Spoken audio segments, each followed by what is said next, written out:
नमस्कार, आदाब। 15 अगस्त की सभी लोगों को, हमारे जो दर्शक हैं, हमारे जो व्यूअर्स हैं, जो सब्सक्राइबर्स हैं या जो चाहने वाले हैं, मेरी तरफ से, मेरे दोस्तों की तरफ से, मेरे परिवार की तरफ से 15 अगस्त की एक बार फिर शुभकामनाएँ। उम्मीद है कि आप सभी ठीक ठाक होंगे और 15 अगस्त की जो झलकियाँ थी, जो झांकियाँ थी, आप सभी लोगों ने देखी भी होगी व्हाट्सएप पर या अखबारों में, चैनलों पर। ये सब देखने के बाद आप लोगों को कैसा लगा, वो बात की बात है, आप कमेंट में ज़रूर बताइएगा। आज़ादी का हमारा ये 74वां स्वतंत्रता दिवस था। 74वां बोले तो कुछ होता है, 74 साल, कहाँ 1947 और कहाँ आज 2020। 1947 की यानी आज़ादी की वो खुशियाँ लाने के लिए उस दौर में, उस वक्त और उससे और पहले 1857 हमारे इस देश के लोगों ने कितनी कुर्बानियाँ दी, उसकी कोई गिनती नहीं है।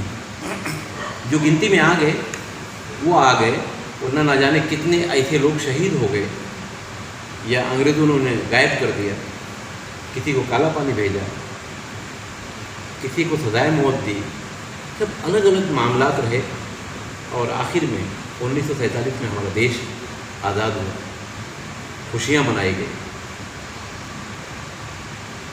कलकत्ता के एक प्लेटफॉर्म से आज का मशहूर एक गीत, ऐ मेरे वतन के लोगों ज़रा याद करो कुर्बानी। हमारे जो फौजी जवान थे जो शहीद हो गए, उन्हें भी याद किया गया। उस वक्त के प्रधानमंत्री जवाहरलाल नेहरू की आंखें ये गीत सुनकर नम हो गई थी। 15 अगस्त को आमतौर से ये गीत सुनने को नहीं मिलता है, मगर ये 74 साल की जो हमारी आज़ादी है, हम कहाँ पहुँच गए इसका किसी को अंदाज़ा नहीं है। इस देश में हम हिंदू, मुसलमान, सिख और ईसाई हो गए, इंसान का पता ही नहीं है।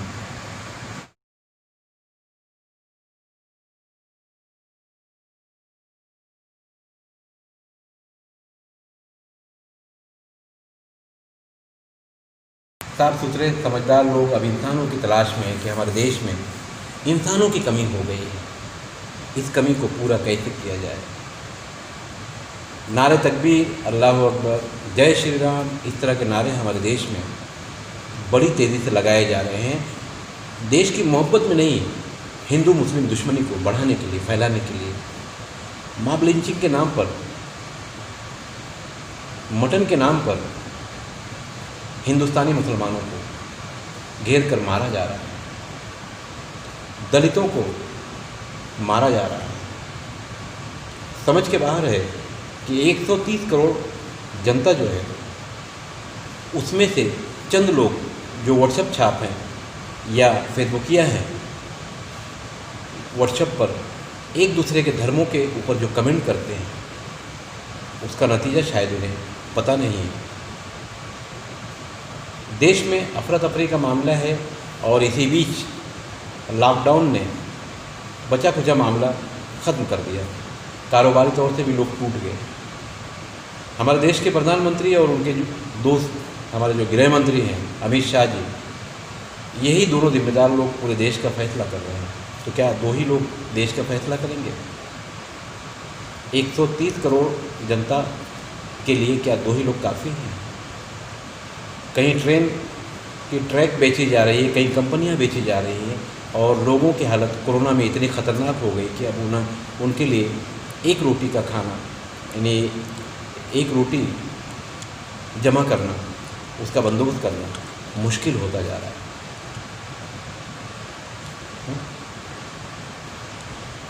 पेट्रोल का भाव कहाँ से कहाँ पहुँच गया।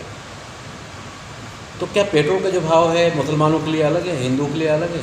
नहीं, कहीं ना कहीं 130 करोड़ जनता को ये सोचना होगा कि इस देश में जो महंगाई है वो सबके लिए होगी। अगर हमने किसी को मारा है और वो मर गया, जान से चला गया, उसका परिवार बर्बाद होगा, मगर याद रखिए कि आपने जिसको मारा है या हमने जिसको मारा है, हमारा परिवार भी बर्बाद होगा ही। हमको पुलिस स्टेशन जाना ही होगा, कानूनी कार्रवाइयों का सामना करना ही होगा।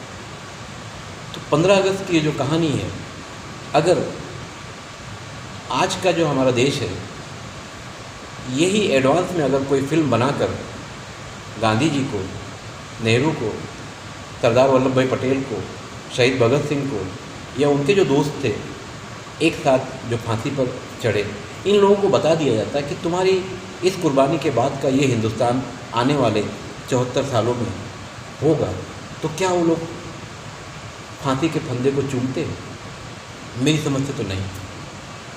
अंग्रेज़ों से माफ़ी मांग लेते और उनके पास भी बड़े बड़े बंगले होते, मगर उन्होंने देश की आज़ादी के लिए अपने आप को कुर्बान कर दिया। और उनके जो वंशज हैं, जो उनके लोग इस देश में कहीं ना कहीं आज मौजूद हैं, अक्सर अखबारों में आपने देखा होगा कि वो कहीं भीख मांग रहे हैं। जिन्होंने फांसी के फंदे को चूमा वो इसलिए सिर्फ कि भारत आज़ाद हो जाए, हम आज़ादी की सांस ले सकें। हालांकि आज़ादी की सांस वो लोग नहीं ले पाए, वो हम ले रहे हैं, मगर मुफ्त में मिली इस आज़ादी का दुरुपयोग हम कितना कर रहे हैं, हमें सोचने की ज़रूरत है। हमारे जो नेता हैं, इनकी तो खैर कहानी ही अलग है। ये तो भला हो कोरोना का, जो चाइना से आ गया और एसी में बैठने वाले कई नेताओं को भी कोरोना ने घायल कर दिया, यानी पकड़ लिया। आम आदमी जो रास्ते पर सोता है, मैं ख़ास बात बताऊं कि रास्ते पर सोने वाला इंसान कोरोना से नहीं मर रहा है, और रास्ते पर सोने वाले लोगों की इस देश में जनसंख्या जो संख्या है वो बढ़ रही है। इसका मतलब लोग बेरोज़गार हो रहे हैं, हालात ख़राब हो रहे हैं। वक्त रहते देश के नेताओं को छोड़िए, ये क्या सोच रहे हैं, क्यों आग लगा रहे हैं, उसकी बात छोड़िए। हमारे देश के नेताओं को, और हमारे यहाँ मीडिया हाउसेस कुछ ऐसे हैं जिन्हें सिर्फ़ और सिर्फ पाकिस्तान या इस तरह के जो छोटे मोटे दूसरे देश हैं उनकी ही फिक्र है। देश में लोग भूखे मर रहे हैं, उस पर कोई डेबिट करने को तैयार नहीं है। 130 करोड़ लोगों का जहन घुमाया जा रहा है, कभी चाइना के नाम पर, कभी पाकिस्तान के नाम पर, कभी नेपाल के नाम पर। यहाँ खाने के लिए रोटी नहीं है।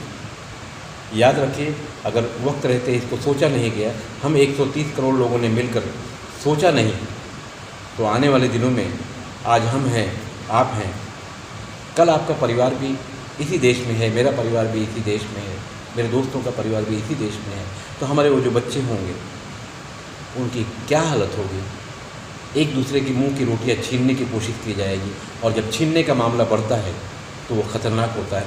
ये दुनिया अच्छी तरह जानती है।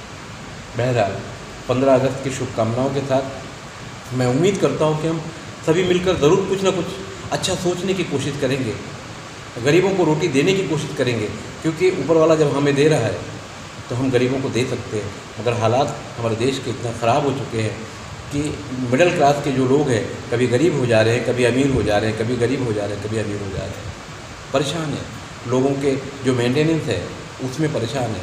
एक आम इंसान तो कहीं भी रोड पर सो जाता है, फुटपाथ पर सो जाता है, मगर जो बीच के लोग हैं, ना इधर के रहे ना उधर के रहे। तो आने वाले दिनों में कोरोना की जो महामारी है ये कब ख़त्म होगी वो एक अलग चीज़ है। और सच्ची बात ये है कि जब सरकार चाहेगी तभी ये कोरोना ख़त्म भी होगा। तो सरकार कोरोना का चादर ओढ़ कर अपना काम कर रही है, कंपनियां बेच रही है, जनता भूखी मर रही है। तो क्या देश इसीलिए आज़ाद हुआ था? हमारी जो जीडीपी है कहाँ पहुँच गई, महंगाई ख़तरनाक हालत में है।